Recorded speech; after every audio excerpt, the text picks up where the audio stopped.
महाशपथ पूरी हो चुकी है और देवेंद्र फडणवीस तीसरी बार बन चुके हैं महाराष्ट्र के मुख्यमंत्री। एक नया रिकॉर्ड सेट किया है। अजीत पवार ने भी एक बार फिर से वो उप मुख्यमंत्री की शपथ कुछ ही मिनट पहले ले लिए। और जिस तरीके से कई बार लोग कहते हैं कि बॉडी लैंग्वेज में बहुत कुछ पढ़ा नहीं जाना चाहिए, पर आज की बॉडी लैंग्वेज जिस तरीके से स्टेज पर देखी गई, जिस तरीके से कई दिनों के सस्पेंस के बाद 23 तारीख के नतीजों के बाद कई दिनों तक ये सस्पेंस चला। क्या एकनाथ शिंदे सरकार का हिस्सा बनेंगे, क्या एकनाथ शिंदे रूठे हुए हैं? आज दोपहर तक भी ये बात साफ नहीं हुई थी। आपको ध्यान होगा कि कल जो प्रेस कॉन्फ्रेंस हुई थी, जो साझा प्रेस कॉन्फ्रेंस तीनों नेताओं ने मिलकर के की थी, उसमें भी जब सवाल पूछा गया एकनाथ शिंदे से कि क्या आप उप मुख्यमंत्री की शपथ लेंगे, तो उन्होंने कहा मैं बाद में फैसला लूंगा, ये थोड़ी देर बाद में मैं आपको बताऊंगा। पर आज वो सस्पेंस, वो रहस्य से पर्दा उठ गया और एकनाथ शिंदे, जो कि 2.5 साल तक उन्होंने मुख्यमंत्री के तौर पर सरकार चलाई थी महाराष्ट्र की, अब वो महाराष्ट्र के नए उप मुख्यमंत्री हैं। और एक तरीके से पूरा जो एनडीए है उसका शक्ति प्रदर्शन भी आप इस मंच पर देख सकते हैं। कुछ प्रधानमंत्री आज के शपथ ग्रहण में मौजूद थे। वहां प्रधानमंत्री शपथ ग्रहण समारोह के बाद सबका अभिनंदन करते हुए,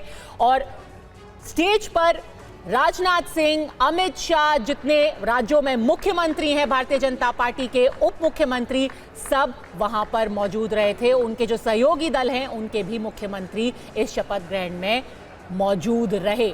तो समंदर की तरह लौट करके आए हैं और जो समंदर की लहरें हैं, अब उनकी गूंज अगले 5 साल तक महाराष्ट्र की राजनीति में सुनाई देगी।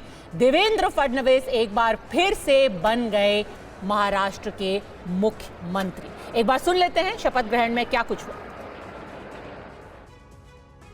मेरा पानी उतरता देख मेरे किनारे पर घर मत बसा लेना। मेरा पानी उतरता देख मेरे किनारे पर घर मत बसा लेना। मैं समंदर हूं, लौट कर वापस आऊंगा। ऐसा है, मैंने पहले ही कहा था कि मैं आधुनिक अभिमन्यु हूँ, चक्रव्यूह को भेदना जानता हूँ। हमने चक्रव्यूह को भेदा है। चूंकि एक प्रकार से भारतीय जनता पार्टी की सारी जिम्मेदारी महाराष्ट्र में एक लीडर के रूप में मेरे ऊपर थी, तो ये जो हमारा महाराष्ट्र में डिबैकल हुआ है, या जो हमें एक प्रकार से हार मिली है, हमारी सीटें कम हुई है, इसकी पूरी जिम्मेदारी ये मेरी है। मैं इस जिम्मेदारी को स्वीकारता हूं। कहां कमियां रही है उसको पूरा करने की कोशिश करूंगा। मैं भागने वाला आदमी तो हूं नहीं, और जोरों से मैदान में उतरूंगा।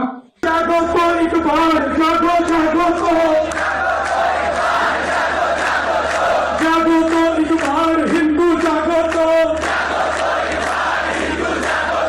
जागो तो एक बार, जागो जागो तो। अभी शाम तक रुको, अभी कल शपथ ली है ना, उनका समझ में आएगा। मैं तो लेने वाला हूँ।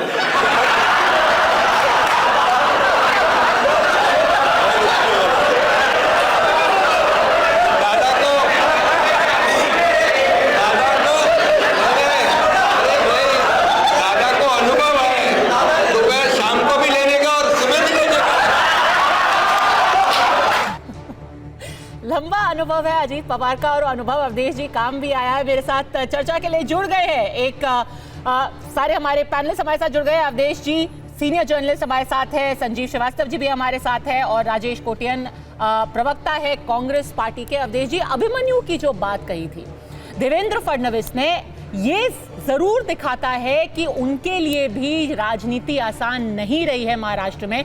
कितना कुछ बदल गया पिछले 4 महीने में ही। 4 जून के नतीजों के बाद उन्होंने कहा था कि मैं इस्तीफा देने को तैयार हूं, मैं जिम्मेदारी लेने को तैयार हूं, और आज नए मुख्यमंत्री बन गए। नहीं, उन्होंने स्वयं को आधुनिक युग का अभिमन्यु कहा है। महाभारत युग का अभिमन्यु तो जाके फंस गया था और विरोधियों ने उसकी हत्या भी कर दी थी। मैं आधुनिक युग का हूं, जो चक्रव्यूह को भेदता भी हूं और उसमें से बाहर निकल के आता भी हूं।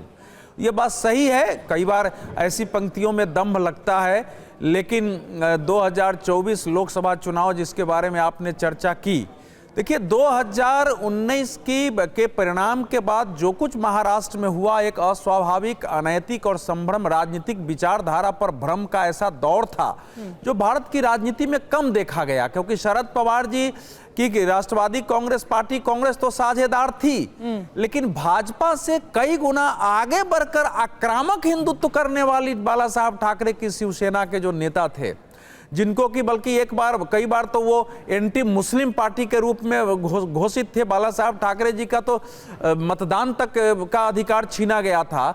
उसने जिस प्रकार से अपने सत्ता के लिए केवल नहीं, सत्ता के नेतृत्व के लिए राजनीति बदली थी, वो एक अस्वाभाविक पटड़ी पर थी, क्योंकि भाजपा शिवसेना को 101 सीटों का बहुमत था। तो अभी जो कुछ भी हुआ है वो एक स्वाभाविक पटड़ी पर फिर से राजनीति महाराष्ट्र की लौटी है।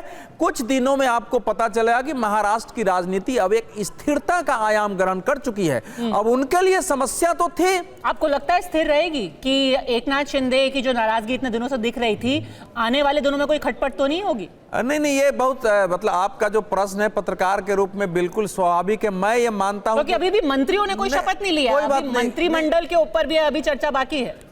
केवल स्थिर नहीं रहेगी। मैं आपके टेलीविजन चैनल पर आप चाहें तो इसको रख सकते हैं। मैं बोलता हूं कि इसके बाद कंसोलिडेशन होगा इस अलायंस का, और उसके आधार मौजूद हैं। इस बार स्वयं देवेंद्र फडणवीस ने जिस प्रकार की पॉलिटिक्स की है, मैंने पहले भी चर्चा में कहा है, एक बिल्कुल एक प्रखर हिंदुत्ववादी जो उनके प्रशासन की थी, जो विकास की बात है, जो एक ईमानदार नैतिक जो है राजनीति की बात है, कोई भ्रष्टाचार का आरोप नहीं लगना, कार्यकर्ताओं में व्यक्तिगत उनको लेके कोई नाराजगी, ये सब बातें तो थी, ठीक है। लेकिन जिस ढंग से इस बार महाविकास आघाड़ी ने मुस्लिम फंडामेंटलिज्म को प्रोत्साहित किया था, क्लियर कट प्रोत्साहन था। वो केवल ये नहीं था कि हाँ हमको वोट चाहिए, कुछ भी बोल रहा है उसके खिलाफ कोई बोलने के लिए तैयार नहीं था कि आप वोट तो हमको दो, लेकिन इस प्रकार की भाषा मत बोलो। उसमें जो उन्होंने एक स्टैंड लिया कि हम वोट जिहाद को वोट के धर्म, बहुत अग्रेसिवली लिया, यही कर रहा हूं। अभी हमने जो तो चलाया वो जो था, नहीं वो जो पॉलिटिक्स है, वो पॉलिटिक्स एकनाथ शिंदे को सबसे ज्यादा बांध के इस गठबंधन में रखेगी, क्योंकि उस पॉलिटिक्स से एकनाथ शिंदे के बाहर जाने का या किसी प्रकार से उसमें असंतोष करने का मन होगा कि उनकी पार्टी का खत्म हो जाना। अभी उन्होंने एक बहुत साहस का काम किया कि ठाकरे के परिवार से निकाल के पार्टी को बाहर लाया। यद्यपि देवेंद्र फडणवीस जी की भूमिका थी, उनके बगैर उनमें आत्मविश्वास पैदा नहीं होता, लेकिन वो जो कुछ कर रहे थे उसका मैसेज था कि आप अपने को कमजोर लीडर बना रहे हैं। देवेंद्र फडणवीस आपके समय जब उप मुख्यमंत्री बन सकते हैं तो आप क्यों नहीं बन सकते हैं? पार्टी एक स्वाभाविक है।